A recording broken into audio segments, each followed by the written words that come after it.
At first, the two women did not know how they would find food. But there was a wonderfully generous law in ancient Israel stating that when a farmer was harvesting grain or vegetables or fruit, any of the crops that fell to the ground must be left where they had fallen, so that poor people could pick up the crops in order to have food with which to survive. Picking up the food was called gleaning, and the poor people who followed farmers and harvest workers through the fields were called gleaners. Ruth told Naomi, "I shall go and glean in the fields, mother, and we will have enough to live." And that is what she did. Ruth always found food enough for herself and Naomi. Her beauty and her kindness earned her many friends among the other gleaners and among the farmhands who saw her helping others less able than herself to find food. One day, Ruth was gleaning in the fields of a wealthy farmer named Boaz. Boaz rode his horse over that day to inspect the progress of the harvest, and he noticed the lovely young woman among the gleaners, helping others who were less able to bend and carry for themselves. Boaz asked his foreman, "Who is that beautiful woman among the gleaners?" The foreman said, "Her name is Ruth. She is from the land of Moab. I'm told she came here with her mother-in-law, Naomi, who moved from this area about 10 years ago with her husband and their 2 sons. Boaz said, "I had a cousin who married a woman named Naomi, and they moved away from here about 10 years ago. I wonder if this is that same woman." And he thought to himself, "Either way, I like this Ruth very much." He rode over to Ruth and said, "I am Boaz, and these are my fields. I have heard that you are caring for your mother-in-law.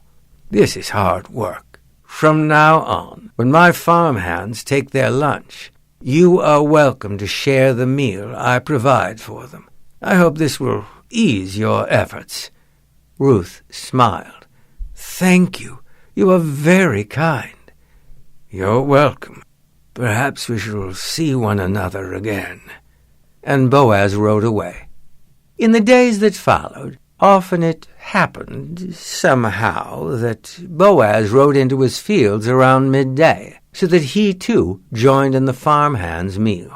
Ruth found herself admiring this man, whom his farmhands clearly liked and respected for his fairness and generosity to one and all.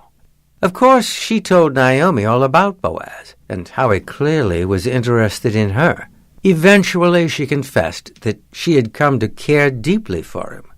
"Then let him know, Ruth," Naomi said. "But he is a wealthy man," Ruth said, "and I have nothing to offer." "You have nothing, but you are everything." Sure enough, one day not long after that, Boaz told Ruth, "I have come to care for you. Marry me and be my wife." "I care for you too, Boaz," Ruth said, "but—" "I know, Naomi. You will not leave her on her own. I expected no less from you. Naomi shall come and live with us.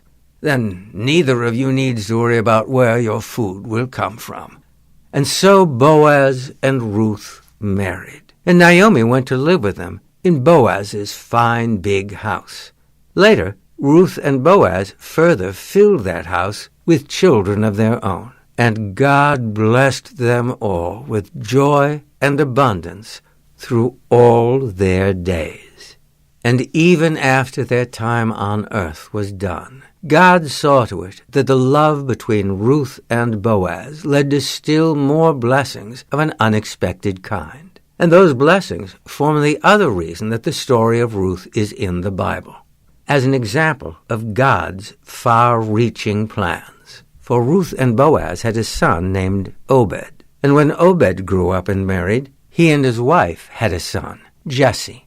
And Jesse grew up and had a son about whom we shall hear a great deal later on. His name was David. For more titles from Jim Weiss and Well-Trained Mind Press, please visit us at jimweiss.com or welltrainedmind.com. Thank you for listening.